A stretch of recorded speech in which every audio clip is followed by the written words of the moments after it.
40 கோடி ரூபாயில் சீரமைக்கப்பட்ட சென்னைக்கு குடிநீர் வழங்கும் சோழவரம் ஏரியில் சுமார் 100 மீட்டர் தூரத்திற்கு கரை உள்வாங்கி சேதமடைந்துள்ளதால் தண்ணீரை முழுமையாக தேக்கி வைக்க முடியாத நிலை உள்ளதாக கூறப்படுகிறது.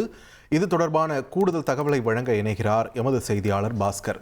பாஸ்கர், வணக்கம். இந்த ஏரிக்கரை உள்வாங்கியதற்கு என்ன காரணம்? தற்பொழுது சுமார் இதனால எவ்வளவு தண்ணீர் நம்மளால சேமிக்க முடியாத ஒரு சூழல் அங்கு உருவாக இருக்கிறது? அதிகாரிகள் தரப்புலையும் அங்க இருக்கக்கூடிய மக்கள் தரப்புல இருந்து என்ன சொல்றாங்க? விரிவா பதிவு பண்ணுங்க. அதாவது சென்னைக்கு குடிநீர் வழங்குவதில் சோழவரம் ஏரி மிக முக்கிய பங்கு வகிக்கிறது. அண்மையில் 40 கோடி ரூபாய் மதிப்பீட்டில் சோழவரம் ஏரிக்கரை சீரமைப்பு பணிகள் நடைபெற்றன.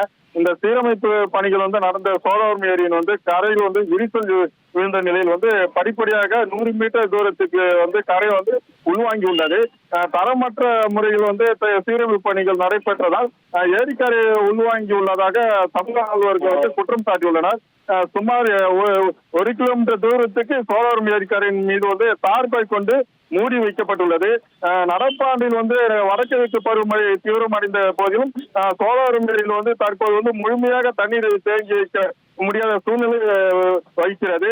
1081 மில்லியன் கன அடி கொள்ளவு கண்ட இந்த சோழவரம் ஏரியில் தற்போது 49% நிரப்பி 532 மில்லியன் கன அடி நீர் மட்டுமே இருப்பு உள்ளது.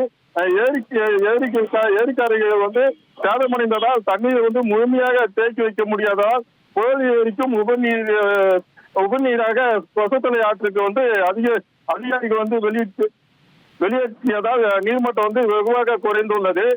மக்களின் வரிப்பணத்தை வீணடிக்காத வகையில் சோழவரம் ஏரி அதிகாரி குழுவினர் முறையாக ஆய்வு செய்து கரையினை போர்க்கால அடிப்படையில் சீரமைத்து தந்திட பொதுமக்கள் வேண்டுகோள் விடுத்துள்ளனர்.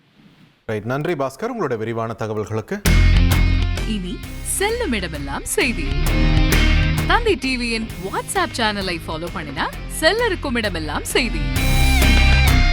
இதோ QR கோட் இப்பவே ஸ்கேன் பண்ணுங்க, ஃபாலோ பண்ணுங்க.